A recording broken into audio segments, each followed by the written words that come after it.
भगवान गौतम बुद्ध, विश्वरत्न डॉक्टर बाबासाहेब आंबेडकर, राष्ट्रपिता महात्मा ज्योतिबा फुले, छत्रपती शाहू यांच्या पवित्र स्मृतीला अभिवादन करतो.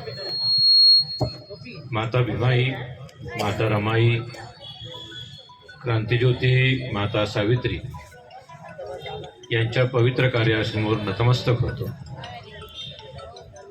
आजच्या या पौर्णिमा आणि प्रजासत्ताक दिनाच्या या कार्यक्रमाचे मुख्य निमंत्रक आपल्या सीटू संघटनेचे अध्यक्ष आयुष्यमान रमेशभाई जगताप, त्यांची सगळी टीम यांचा अगोदरच आभार मानतो की त्यांनी या कार्यक्रमाच्या निमित्तानं मला या ठिकाणी बोलावलं. खरं म्हणजे मालेगाव शहरामध्ये माझी तशी फारशी ओळख असण्याचं काही कारण नव्हतं, परंतु आमचे दोन सन्मित्र या शहरामध्ये आहेत. आमचे एक मित्र महाविद्यालयीन मित्र आहे, माझे कॉलेजमध्ये शिकत असताना आमचे मित्र रमेशभाई पवार, आणि आमचे दुसरे मित्र जे आहेत ते हंसराज भालेराव. यांच्यामुळेच खरं म्हणजे माझी मालेगावमध्ये आपल्या सगळ्या ज्ञातीबांधव परिवाराशी ओळख या निमित्तानं झाली. त्यांचे या निमित्तानं आभार मानतो की त्यांनी अशी ओळख माझी या ठिकाणी निर्माण करून दिली. अनेक कार्यक्रमाच्या निमित्तानं त्यांच्यामुळे, या दोघांमुळे मला या शहरामध्ये येता आलं. या उपरही आपण सगळे या कार्यक्रमासाठी उपस्थित राहिलेले माता बंधू भगिनी, डॉक्टर बाबासाहेब आंबेडकर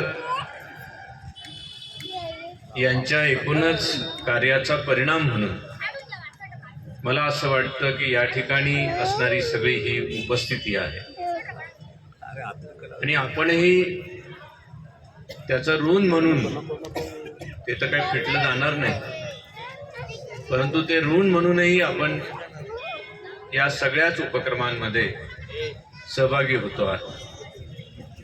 मालेगाव मध्यवर्ती उत्सव समिती, बाबासाहेब आंबेडकर जयंती उत्सव समिती आणि सीटू यांनी हा कार्यक्रम जो आहे तो या निमित्तानं या ठिकाणी आयोजित केला आणि एवढ्या मोठ्या संख्येनं आपण सगळे या निमित्तानं उपस्थित राहिला, हे मला निश्चितपणे आनंददायी आहे. या सगळ्या संयोजक मंडळींचं आभार या निमित्तानं मानतो. सगळ्यांना सप्रेम जय.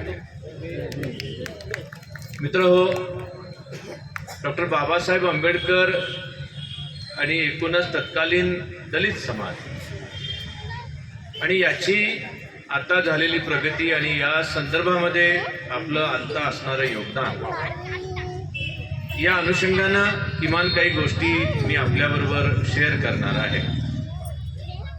आमचे रमेशभाई आणि हंसराजभाई आमचे मित्र असल्या कारणामुळं ते माझ्याविषयी जरा जास्तीचं सांगायचा प्रयत्न करतात. तसं काही नाही आहे.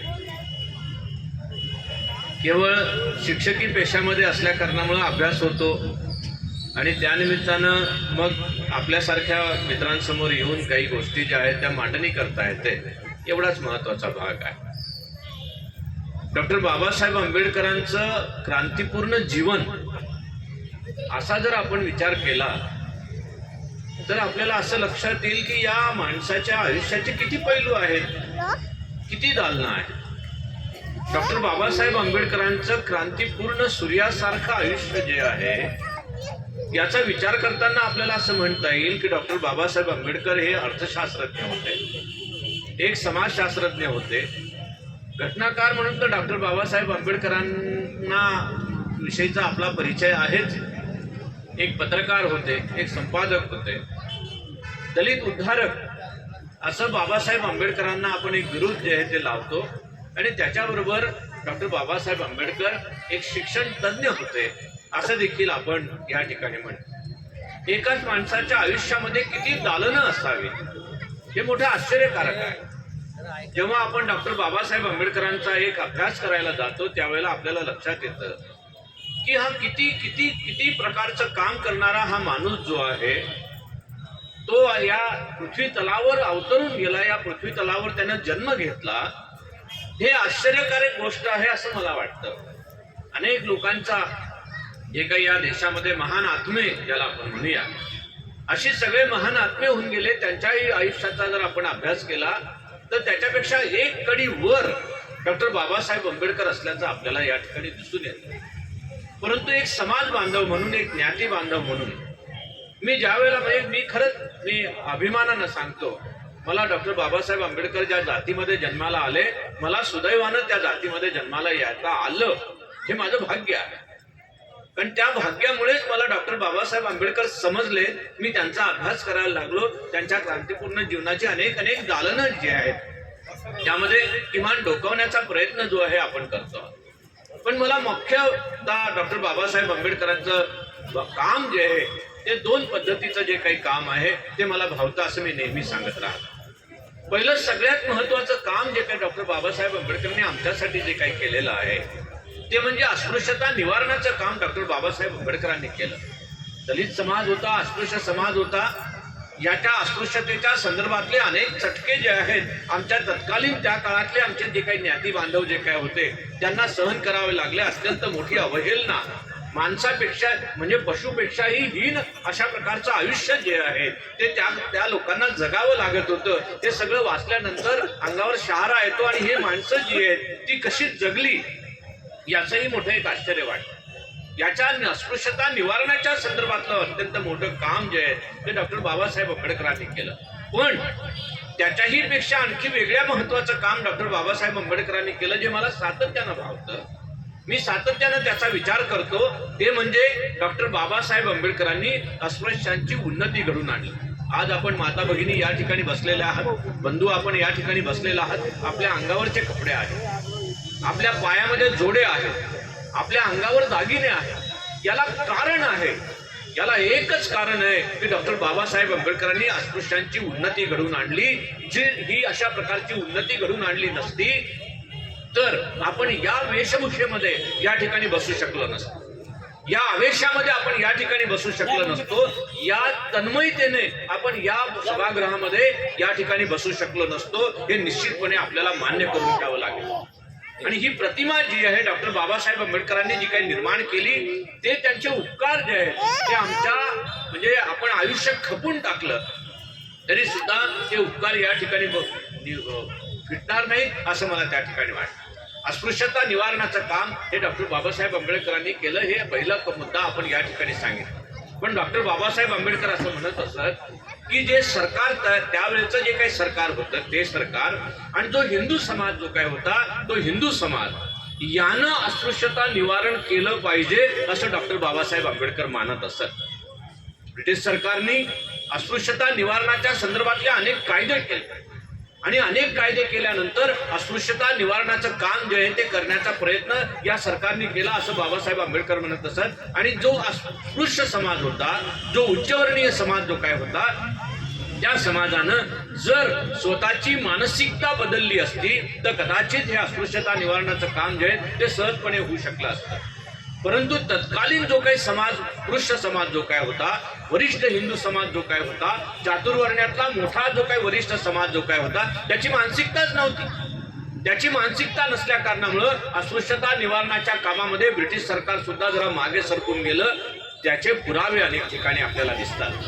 हिंदू समाजामध्ये सती जाण्याची प्रथा त्या काळामध्ये होती. एखाद्या बाईचा नवऱ्याचा मृत्यू झाला तर ती त्या नवऱ्याबरोबर त्या चितेवर जात असे आणि स्वतःला जाळून घेत असे आणि तिला सती म्हणून घोषित केलं जात असे. अशी प्रथा होती. ब्रिटिश सरकारनं असं म्हटलं की ही अमानुष प्रथा आहे. एखादी स्त्री जी आहे त्या चितेवर नवऱ्याबरोबर जाते याचा अर्थ जो आहे तिची हत्या आहे. आणि हत्या असल्या कारणामुळे ब्रिटिश सरकारनं तो कायदा जो आहे तो मंजूर केला आणि सतीची चाल बंद करायचा प्रयत्न केला. पण या सरकारला त्यावेळेला राज्य करायचं होतं आणि राज्य करत असल्या कारणामुळे या देशातल्या सगळ्यात वरिष्ठ जो काही समाज होता त्याचा विचार करायचा होता. त्यामुळे ब्रिटिश सरकारनं या कायद्याची कठोर अंमलबजावणी केली नाही असं त्या ठिकाणी दिसतं आपल्याला. तसंच हे अस्पृश्यता निवारणाच्या संदर्भात देखील झालं. ब्रिटिश सरकारनं जो कडक पद्धतीने कायदा अंमलामध्ये आणायला पाहिजे होता तो कडक कायदा अंमलामध्ये आणला नाही. कारण त्या काळामध्ये देखील या ब्रिटिश सरकारच्या राज पद्धतीमध्ये वरिष्ठ हिंदू समाज जो काय होता, ज्याला आपण चातुर्वर्ण्यातला पहिला वर्ग ज्याला आपण म्हणतो, तो वर्ग त्या ठिकाणी होता. आणि त्याचीही मानसिकता अशी होती की आम्हाला या लोकांना गुलामच ठेवायचा. आणि त्यामुळे त्यांनी या संदर्भातला कायदा कठोरपणे ब्रिटिशांनी अंमलामध्ये आणावा याचा आग्रह धरला नाही किंवा तसं केलं नाही. त्यामुळे ब्रिटिश सरकार मागे सरलं. पण सगळ्यात एक महत्वाची गोष्ट झाली, सगळ्यात महत्वाची गोष्ट अशी झाली की ब्रिटिश सरकारनं शिक्षणाच्या व्यवस्था निर्माण केल्या. शिक्षणाच्या व्यवस्था निर्माण केल्या आणि या शिक्षणाच्या व्यवस्थेमध्ये सगळ्यांनाच प्रवेश द्यावा. कदाचित त्या कालावधीमध्ये आजही आमच्या घरामध्ये माझे काका किंवा माझे वडील जे काय सांगतात ते म्हणाले की आम्ही ज्या ठिकाणी शाळा होती त्या ठिकाणाहून जवळपास 5 ते 10 फूट लांब त्या ठिकाणी बसत असत आणि मास्तर जे काही सांगतो तेवढं ऐकत असत. तेवढी तर सोय झाली, आज असं म्हणायला हरकत नाही, तेवढी तर सोय झालेली होती. आणि ती सोय झाल्या कारणामुळं एक सगळ्यात महत्वाची गोष्ट घडली. सगळ्यात महत्वाची गोष्ट घडली की पिढी शिकायला लागली. आणि पिढी शिकायला लागली याचा अर्थ असा होतो की त्यामुळे आत्मजाणीवेच्या भावना ज्या आहेत त्या जागृत व्हायला सुरुवात होते. आत्मजाणीवेची भावना याचा अर्थ असा आहे की तुम्हाला मी कोण आहे, मी कशासाठी आहे, मी काय करायला पाहिजे याच्याविषयीची प्रश्न पडतात आणि त्या प्रश्नांची उत्तरं शोधायला सुरुवात होते. बाबासाहेब आंबेडकर असं म्हणतात की जर शिक्षणाच्या व्यवस्था निर्माण झाल्या तर वैचारिक चिंतनाची प्रक्रिया सुरू होते.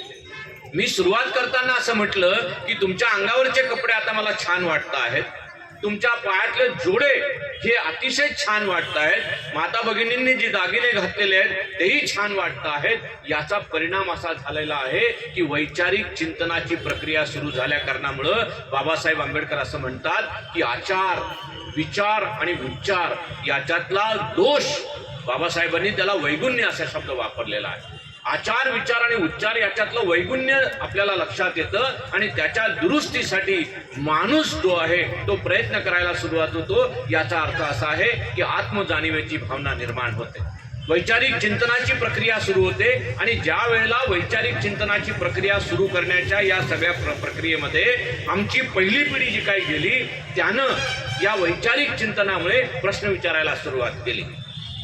प्रश्न विचारायला सुरुवात केली तर असं होतं की का प्रश्न विचारला, दुसऱ्याला उत्तर द्यावं लागतं आणि तिथे संघर्षाला सुरुवात होते असं डॉक्टर बाबासाहेब आंबेडकर असं म्हणतात.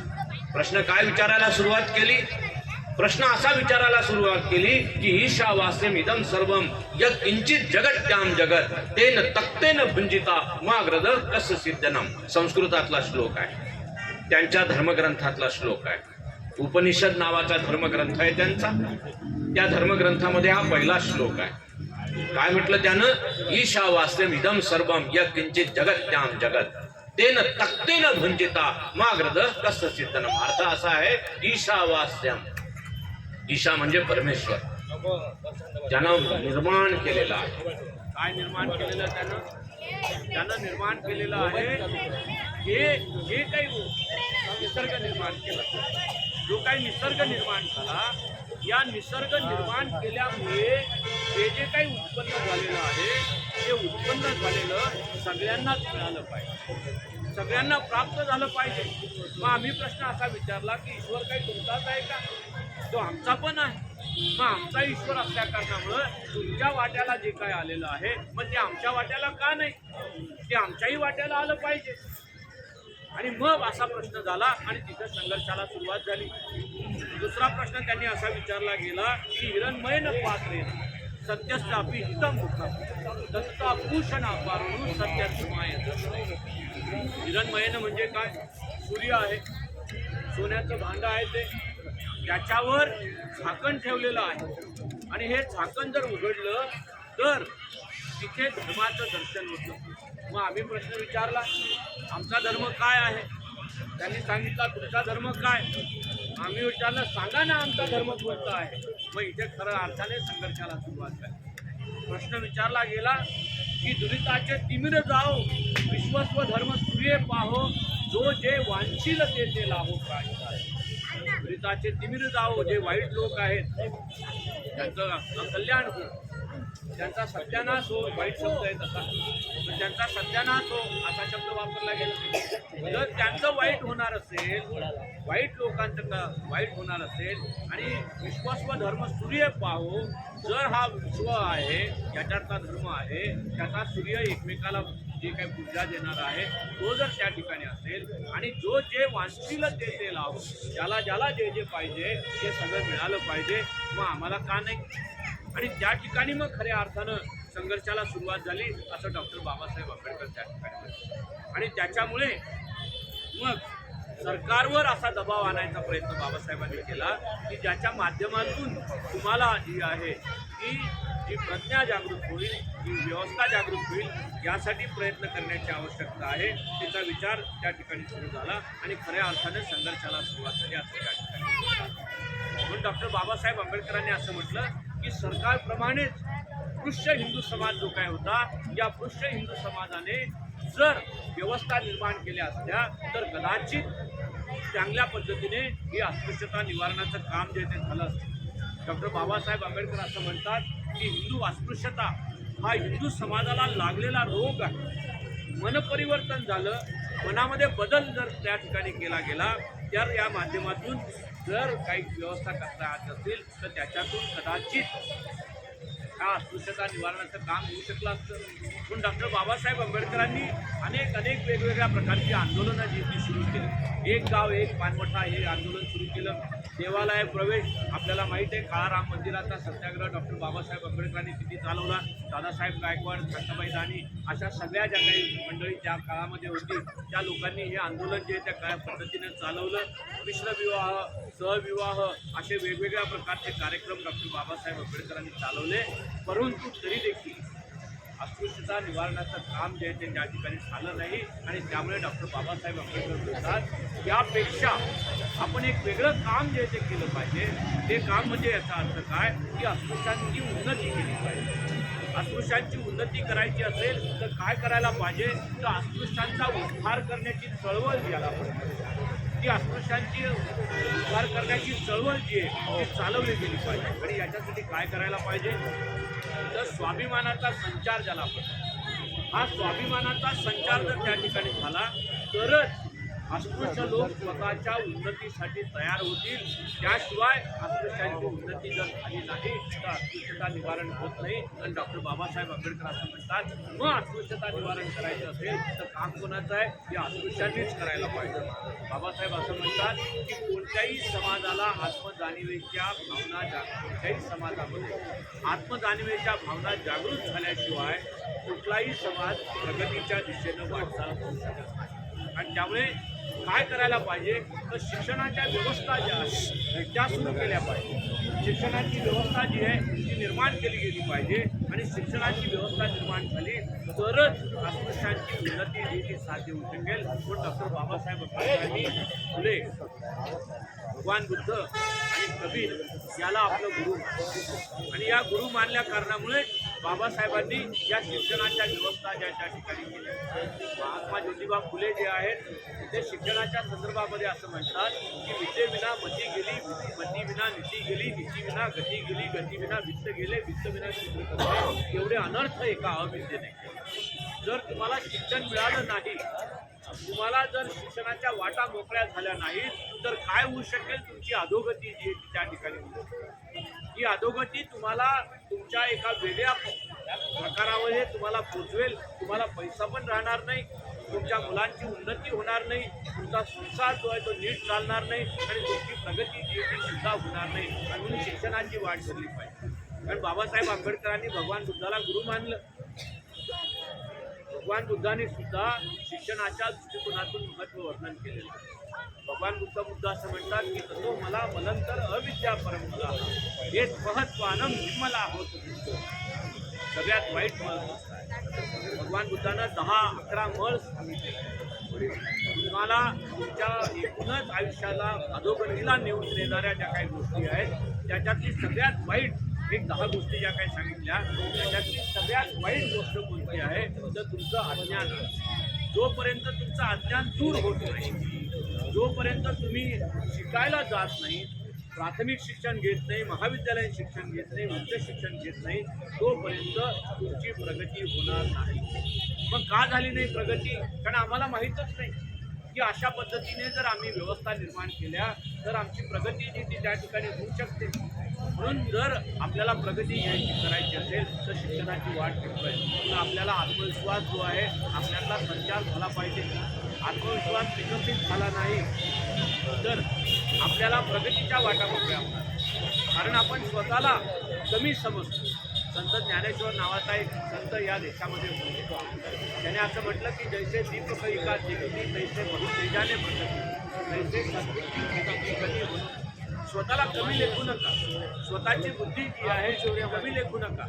जर बुद्धी कमी नाही म्हणजे आज बघा लाईट गेली आपली या ठिकाणी. एक लाईट गेली, सगळ्याकडे अंधार झाला, पण हे मोबाईलच्या सगळ्या बॅटऱ्या लागल्या, सगळीकडे उजेड होऊन गेला. सगळीकडे उजेड होऊन गेला. तसं समृद्धीचं आहे, स्वतःवर विश्वास ठेवा. दिव्याची ज्योत छोटी असते, परंतु जर ती पेटवली तर तिचा प्रकाश जो आहे तो सगळीकडे जातो. या अर्थानं डॉक्टर बाबासाहेब आंबेडकरांनी सांगितलं की शिक्षणाची दारं जी आहेत ती तुम्हाला उघडली पाहिजे, शिक्षण घेतलं पाहिजे. त्यांनी असं म्हटलं की सामाजिक क्रांती घडून आणायची असेल तर त्याची भिजत 4 वयातच पेरली पाहिजे. तुमच्या मुलांकडे लक्ष द्या, तुमच्या मुलींकडे लक्ष द्या. त्यांना जर शिक्षणाच्या व्यवस्था निर्माण करून दिल्या नाहीत तर त्यांना दरिद्री जीवनच त्या ठिकाणी जगावं लागेल. यासाठी आपल्याला प्रयत्न करावा लागेल. म्हणून बाबासाहेब आंबेडकर असं म्हणतात की शिक्षण हा राष्ट्र उन्नतीचा मार्ग आहे. राष्ट्र उन्नतीचा मार्ग आहे, त्यासाठी संस्था निर्माण केल्या पाहिजे. मी खरंच जगताप साहेबांचं अभिनंदन करतो या क्षणाला की त्यांनी ज्या पद्धतीने हे संघटन जे आहे ते उभं केलेलं आहे, ही संस्था निर्माण झालेली आहे. जर असं संघटन निर्माण झालं नसतं तर कदाचित हा प्रबोधनाचा आजचा कार्यक्रम जो आहे तो होऊ शकला नाही नसता. आपण एकत्र येऊ शकलो नसतो. आपल्या हक्कांच्या जाणीवा ज्याला आपण म्हणतो, आपले अधिकार जे आहेत, आपले अस्तित्व जे आहे हे देखील आपल्याला कदाचित प्राप्त करता आलं नसतं. आणि म्हणून हक्कांच्या जाणीवा निर्माण करायच्या असतील, आपले अधिकार प्राप्त करून घ्यायचे असतील तर आपल्याला आज एकत्र येण्याची आवश्यकता आहे, संस्था निर्माण करण्याची आवश्यकता आहे. आणि अशा संस्था निर्माण केल्या तर आपण संघटितरित्या काम करू शकतो. बाबासाहेब आंबेडकर असं म्हणतात संस्था निर्माण झाल्या पाहिजेत, लेखणी चालली पाहिजे. तिचा प्रकाश जो आहे तो खेड्यापाड्यापर्यंत पोहोचला पाहिजे. आणि खेड्यापाड्याचा अंधार जर दूर करायचा असेल आणि परिवर्तनाचा प्रकाश जो आहे तो आपल्या सगळ्या समाज बांधवांपर्यंत पोहोचवायचा असेल तर त्यासाठी आपल्याला प्रयत्न करावा लागेल. म्हणून मला नेहमी असं वाटतं की सामुदायिक शिक्षण देणारा जो काही सामुदायिक शिक्षणाचं महत्त्व जाणून घेणारा ते डॉक्टर बाबासाहेब आंबेडकर असतात.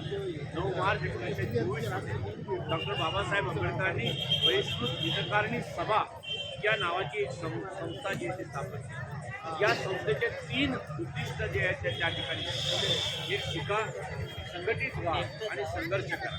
हा सगळे 3 मंत्र जे आहेत ते त्या ठिकाणी ते खरंच आजच्या या घडीला डॉक्टर बाबासाहेब आजच्या या कार्यक्रमाला डॉक्टर बाबासाहेब आंबेडकरांनी हे जे काही 3 मंत्र दिलेले आहेत ते तंतोतंत लागू पडतात. शिका, संघटित व्हा आणि संघर्ष करा. शिकलं पाहिजे आणि एकत्र आलं पाहिजे. विद्येचा मळ जो आहे, अविद्येचा मळ जो आहे तो बाहेर टाकून दिला पाहिजे. त्याच्यात ज्ञान प्राप्ती होते, आपले अधिकार जे ते जागृत होतात. आणि हे संघटित कशासाठी व्हायचं ते तर आता मी मगाशी ऐकलं प्रस्तावनेमध्ये जगताप साहेबांचे 21 दिवस या सगळ्या भगिनी जी आहेत ते एका ठिकाणी अधिकारासाठी येऊन बसलेल्या होत्या, संघर्ष करत होत्या. जर संघटितरित्या जर आपण एकत्र आलो नसतो तर कदाचित आपल्या हक्काची लढाई जी आहे ती आपल्याला लढता आली नाही. आणि संघर्ष करा असा जो काही शब्द आहे तो जरा इंग्रजी आपल्याला लक्षात आला तर बाबासाहेबांनी खंडन करा असा शब्द नाही, खंडन करा असा शब्द वापरायचा नाहीये. बाबासाहेबांनी चेतवा मराठीमध्ये जो इंग्रजीमध्ये जो काही एज्युकेट असा शब्द बाबासाहेबांनी वापरलेला आहे, DITE असा एक शब्द आहे, एज्युकेट असा एक शब्द आहे. याचा मराठीतला अर्थ आहे चेतवा अर्थ आहे. तुम्हाला जाणीव करून द्या असा आहे. जाणीव करून द्या तुम्ही कोण आहे, तुमचा अधिकार काय, तुम्ही कुठे आहात, तुम्हाला कशासाठी तुम्ही इथे आलेला आहात याच्या जाणीवा जर निर्माण झाल्या तर माणसाला मग एक ज्याला आपण म्हणतो प्रज्वलित होणं, आपल्या अधिकाराच्या संदर्भातली जाणीव आपल्याला येणं, याच्याविषयीची जाणीव जी आहे ती या चेतवा शब्दामध्ये त्या ठिकाणी. म्हणून बाबासाहेब आंबेडकरांनी संघर्ष करा असा शब्द जो आहे तो वापरला आहे. याचा अर्थ मुळात चेतवा असा शब्द आहे. तुम्हाला जाणीव करून द्या. जाणीव केल्याशिवाय माणसं काम करायला तयार होत नाही. बाबासाहेबांच्या संदर्भात एक वाक्य छान वापरलं जातं की गुलामाला गुलामीची जाणीव करून द्या, तेव्हा तो संघर्ष करायला उभा राहतो. तोपर्यंत ही जाणीवच होत नाही आम्हाला की मी गुलाम आहे. काय होतं बघा, गावकीची तुमच्यातले जर काही माझ्या वयाचे जे काही लोक असतील, माझ्या वयाचे जे काही लोक असतील किंवा माझ्या वयापेक्षा जास्त लोक असतील, त्यांना माहीत आहे की गावकीची कामं करावी लागतात, गावातलं काम करावं लागतं. काय गावाचं काम करत असताना आमचे जे काही बाप जाते ते गावामध्ये जेव्हा जायचे गावकीची कामं करायला, काय म्हणायचे, जोहार मायबाप जोहार, तुमच्या दारातला मी महार, असा शब्द वापरायचे. हे किती हीनतेचं आहे, हे दीनतेचं आहे, हीनतेचं प्रतीक आहे. आणि तरी सुद्धा ते आम्हाला हाकलून द्यायचे, तरी पण म्हणायचं नाही नाही नाही नाही, आम्हाला ते काय आमचं जनावरं मारलेली जनावरं आपण काढून टाकायचो, त्याचं मांस खायचो. किती हीन पद्धतीचं जीवन होतं. ही जाणीवच नव्हती की हीन पद्धतीचं जीवन होतं. ज्यावेळेला डॉक्टर बाबासाहेब आंबेडकरांनी या वैश्विक सभेची स्थापना केली, त्यावेळेला आम्हाला लक्षात आलं की हे असं आहे. बाबासाहेब आंबेडकरांनी एक वाक्य फार छान वापरलं, एक पॅराग्राफ आहे बाबासाहेब आंबेडकरांच्या भाषणाचा. त्याने असं म्हटलं की प्रत्येक पुरुषाच्या अंगी कोणत्या तरी एका गोष्टी दुसऱ्याला मागे टाकण्याची शक्ती स्वाभाविक असते, नॅचरल असते, नॅचरल असते. पण ही नॅचरल शक्ती केव्हा बाहेर निघते, त्यावेळेला जर त्याला पद्धतवार शिक्षण प्राप्त झालं तर त्याला ही जाणीव निर्माण होते आणि तो दुसऱ्याला मागे टाकल्याशिवाय राहत नाही.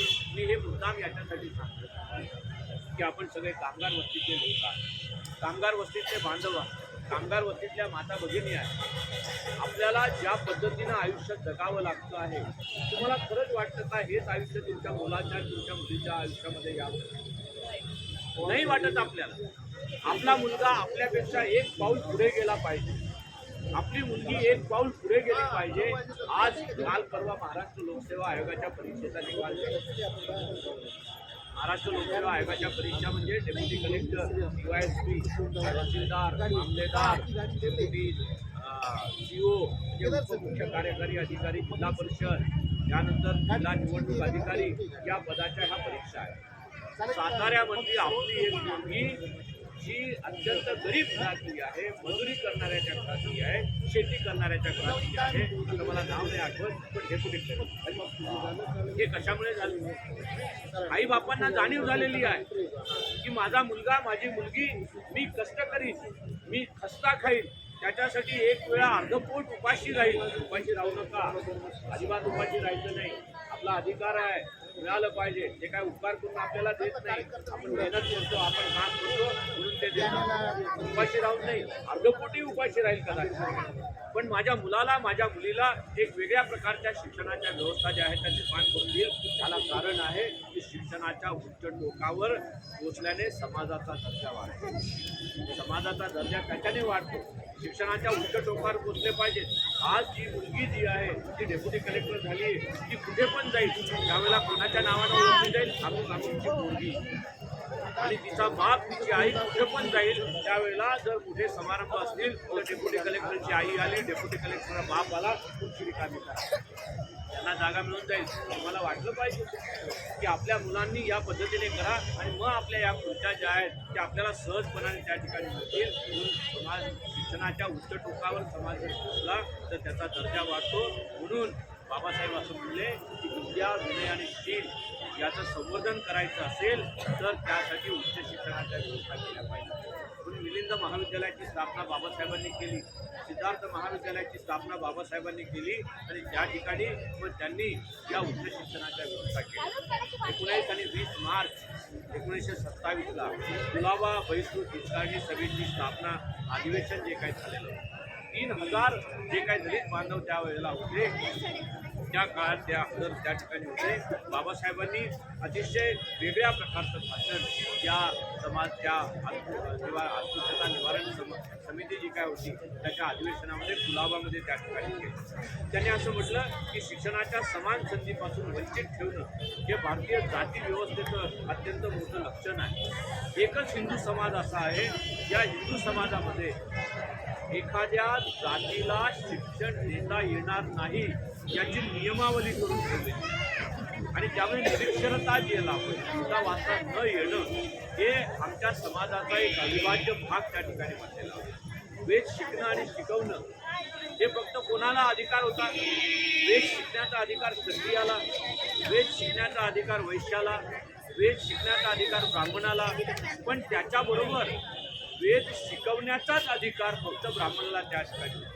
शूद्रांना तर अजिबातच अधिकार नव्हते. आणि अधिकार नसल्या कारणामुळं आम्हाला आमचे जे काही कौशल्य आहेत त्या कौशल्यांचा विकास जो त्या ठिकाणी करता आला नाही. हिंदू धर्म हा एकच असा धर्म आहे की ज्याच्यामध्ये आपल्या धर्माची पुस्तकं वाचायला दुसऱ्याला बंदी घालणं हा एकमेव धर्म आहे.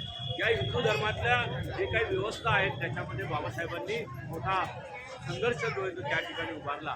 जसं शिक्षणाला बाबासाहेब महत्त्व देत होते त्या पद्धतीने बाबासाहेबांनी राजकीय चळवळीला देखील त्यांनी महत्त्व दिलेलं आहे. मी आपल्याला विनंती करीन, अरे ठीक आहे ना, आमच्या या रिपब्लिकन पार्टी ऑफ इंडियाचे किती तुकडे झालेले असतील, ओके ठीक आहे, किती तुकडे झालेले असतील, पण आज राजकीय अस्तित्व तर त्या ठिकाणी आहे ना.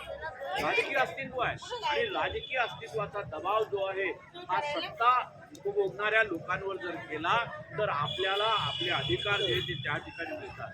पण बाबासाहेबांनी असं म्हटलं की राजकीय शिक्षण तुम्हाला मिळालं पाहिजे आणि राजकीय शिक्षण मिळता मिळता तुम्ही ज्ञानग्रहणाकडे लक्ष दिलं पाहिजे. बाबासाहेबांनी मिलिंद महाविद्यालयामध्ये भाषण करताना असं म्हटलं की विद्यार्थी नापास का होतात. त्यांनी असं म्हटलं की तुम्ही तुमच्या या व्यवस्थेकडे जाणीवपूर्वक लक्ष दिलं गेलं पाहिजे. त्यांनी असं म्हटलं जर तुम्हाला यश मिळायचं असेल तर तुम्ही नॅरो माइंडेड झालं पाहिजे. बाबासाहेबांच्या एका लेखामध्ये वाक्य आहे, if you want a success you must be narrow minded. तुम्हाला तुमच्या जो काही उद्देश आहे त्याच्या भोवती त्या ठिकाणी एकत्र राहिलं पाहिजे आणि त्याच्यासाठी तुम्हाला सत्ता आणि ज्ञान जे आहे ते त्या ठिकाणी मिळालं पाहिजे. याच्यासाठी तुम्हाला विचार जो आहे तो त्या ठिकाणी करावा लागेल. पण हिंदू धर्माचा कायदा आहे, हिंदू धर्माचा कायदा जो आहे तो त्या ठिकाणी असं म्हणत होता की तुम्हाला कसं जगावं लागेल. या महिला या ठिकाणी उपस्थित आहेत. या हिंदू धर्मामध्ये 4 वर्ण आहेत. या 4 वर्णामध्ये ब्राह्मण आहे, दुसरा क्षत्रिय आहे, तिसरा व्यापार करणारा वैश्य आहे आणि चौथा सेवा देणारा शूद्र आहे. आणि याच्याही पलीकडे जे अतिशूद्र म्हणून त्या ठिकाणी वर्णन केलं जातं, या अतिशूद्रांमध्ये आपल्यासारख्या महिलांचा समावेश आहे. त्यांच्याही महिलांना काही स्थान नव्हतं. आपल्या महिलांना तर स्थान असण्याचं काही कारण नाही. बाबासाहेब आंबेडकरांनी या सगळ्या महिलांचं संबंधामध्ये घोषण केलेलं आहे. तुम्हाला आश्चर्य वाटेल भगिनींनो की बाबासाहेबांनी साडी कशी नेसावी याचं पण वर्णन केलेलं आहे. आपल्या महिला गुडघ्यापर्यंत साडी नेसायच्या. काष्टी साडी जी आहे ती गुडघ्यापर्यंत असायची, पोटऱ्या उद्या दिसायच्या, वाईट दिसायचं ते. बाबासाहेबांनी मुंबईच्या चाळीमध्ये भाषण केलं आणि त्यांनी सांगितलं की साडी कशी घालायची. बाबासाहेब म्हणले पायाच्या घोटापर्यंत पाय दिसला नाही पाहिजे, इथपर्यंत साडी घातली पाहिजे. आपल्या माता भगिनी दागिने घालायच्या. कोणत्या दागिने घालायच्या? त्यामध्ये पूर्वी असं होतं कत्तलाचे दागिने, चांदीपेक्षाही बत्तर असं ते दागिने होते. बाबासाहेब म्हणले दागिने नाही मिळाले तरी चालतील, पण कत्तलाचे दागिने आणि चांदीचे दागिने घालायचे. घालायचे तर सोन्याचे दागिने. बाबासाहेबांचं भाषण आहे. त्यामुळे मी जे काय म्हणालो की या स्त्रियांना अतिशय वाईट स्थान त्या ठिकाणी या मनूच्या ग्रंथामध्ये दिलेलं आहे. तर काय म्हणला मनू, काय म्हणला तुमच्यासाठी मनू काय म्हणलेला माहीत आहे? न स्त्री सख्यानी शांती शाला रुक्कांत हृदयांते. स्त्रियांबरोबर सख्य करायचं नाही, स्त्रियांबरोबर सख्य करायचं नाही. घाबरं तर ती कोल्यासारखी लबाड असते. आमच्या माता भगिनी काय कोल्यासारख्या लबाड आहेत, पण त्यांचा कायदा म्हणतो तसा, मनुस्मृती म्हणते त्यांची. म्हणून गुरिओ मनुस्मृती वाचून ठेवा आणि त्याच्यातला जो जो श्लोक सापडला त्याचा असा पाटा पाडा, दणकन पाटा पाडा आणि त्यांना सांगा लबाड आहेत म्हणा तुम्ही. हे असं सांगतात स्त्रियांच्या संदर्भामध्ये. तुमच्या स्त्रिया असतील पण आम्ही लबाड नाही, आम्ही बाबासाहेबांच्या मुली आहेत असं अगदी ठोकपणे तुम्ही सांगा आणि मग आपली चळवळ जरा कशी. अस्पृश्यांच्या संदर्भामध्ये देखील त्याच पद्धतीने अस्पृश्यांना उद्देश काय केला या म्हणून काय सांगितलं त्यांनी? उच्छिष्टम दान्य ज्ञानी फुलाशय व धान्यांना परिच्छिन्नता. अस्पृश्याला काय द्यावं? अस्पृश्याला द्यावं उष्ट अन्न द्यावं, त्याला जीर्ण झालेलं वस्त्र त्याला द्यावं, धान्याचा कोंडा असेल ते त्याला खायला द्यावं. अशा प्रकारचा जर उद्देश दान जे आहे ते द्यावं. आणि ते कुणी द्यावं, उच्चवर्णीयांनी ज्यांना दान द्यावं आणि त्यांचे पुण्य कमवावं, पुण्य म्हणून सांगितलं. जर शक्तिमान शूद्र असला तरी सुद्धा त्याला संपत्ती मिळवण्याचा अधिकार नाही, असं त्यांनी म्हणून त्या ग्रंथामध्ये सांगितलं. शूद्रा शक्तिमान शूद्र असला, त्यांचा श्लोक आहे, शक्ती नापेन शूद्रानं न कायो धनसंचया. शक्तिमान शूद्र असला तरी सुद्धा त्याला धनसंचय करण्याचा अधिकार नाही, अशा प्रकारचा वर्णन त्या ठिकाणी दिला आहे. बाबासाहेब आंबेडकर म्हणतात की राजकीय सत्ता मिळाली पाहिजे. राजकीय सत्ता जर तुम्हाला मिळत असेल तर तुम्ही अधिक चांगलं काम करू शकाल, म्हणून मी मगाशी सांगितलं. अरे राहू द्या ना, पुष्कळ राहतील तुकडे, वंचित असेल, आणखी काय बहुजन असेल, आणखी काय रामदास आठवलेंचा असेल, प्रकाश आंबेडकरांचा असेल, काही असेल, पण प्रत्येक पार्टीमध्ये आपण सहभागी झालं पाहिजे, केलं पाहिजे आपण. बाबासाहेब आंबेडकर असं म्हणतात की politics should be the life blood of the schedule caste. राजकारण तुमचा रक्त जसं तुमच्या अंगामध्ये वाहतं ना, तशा प्रकारचं रक्त त्या ठिकाणी वाहिलं पाहिजे. म्हणून बाबासाहेबांनी ज्या वेगवेगळ्या प्रकारच्या चळवळी केल्या त्याच्यामध्ये जे काही नेतृत्व केलं ते सगळं नेतृत्व जे आहे ते अस्पृश्य समाजाचा स्वाभिमान वाढावा याच्यासाठी त्या ठिकाणी बाबासाहेबांनी 14 तळ्याचा सत्याग्रह केला. त्या 14 तळ्याचा सत्याग्रह करताना बाबासाहेब आंबेडकरांनी असं म्हटलं की सार्वजनिक मालमत्ता खुले करणं हा केवळ माझा उद्देश नाही आहे. माझा उद्देश जो आहे तो म्हणजे स्वत्व, स्वाभिमान आणि आत्मसन्मानाची लढाई जी आहे ती लढायला पाहिजे, यासाठी म्हणून मी प्रयत्न करतो आहे. म्हणून त्यांनी वेगवेगळ्या पद्धतीनं बाबासाहेबांनी चळवळ जी ती त्या ठिकाणी उभारली. म्हणजे बाबासाहेबांच्या धर्मांतराची घोषणा जी आहे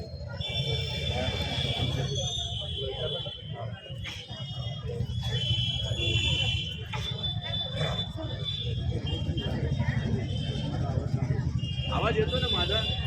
हो येत आहे. पुढे करायला पाहिजे.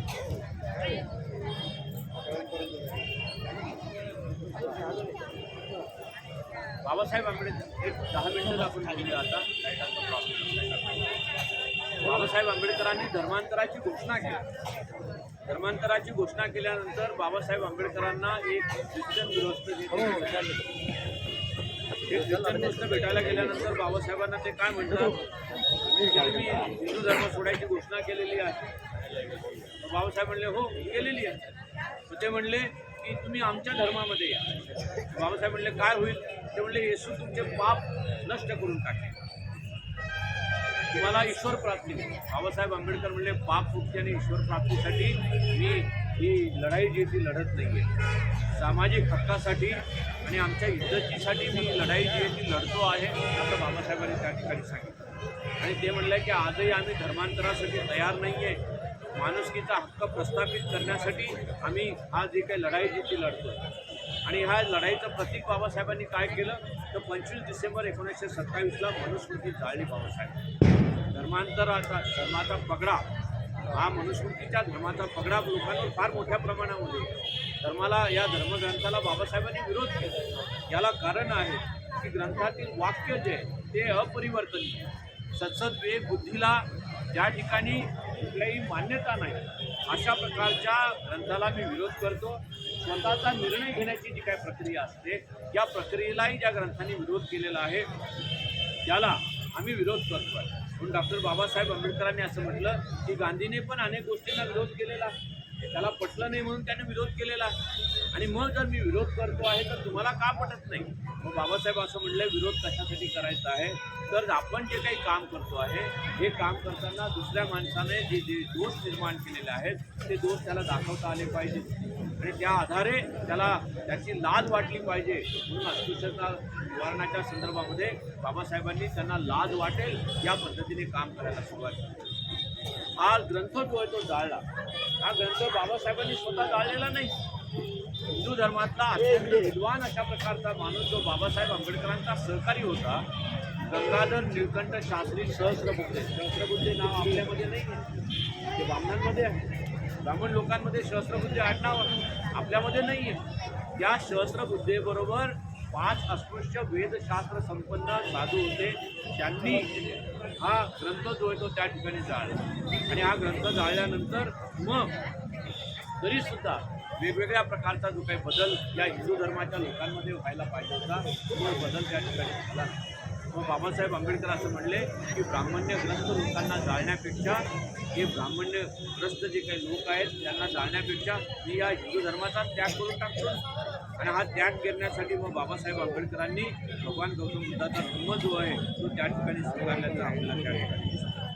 बाबासाहेब आंबेडकरांनी भगवान गौतम बुद्धाचा धर्म स्वीकारला. त्याला कारण आहे की या देशाच्या मातीमध्ये निर्माण झालेलं तत्वज्ञान बाबासाहेब आंबेडकरांनी स्वीकारलेले आहे. बाबासाहेब आंबेडकरांना कोणीही देशद्रोही म्हणू शकत नाही.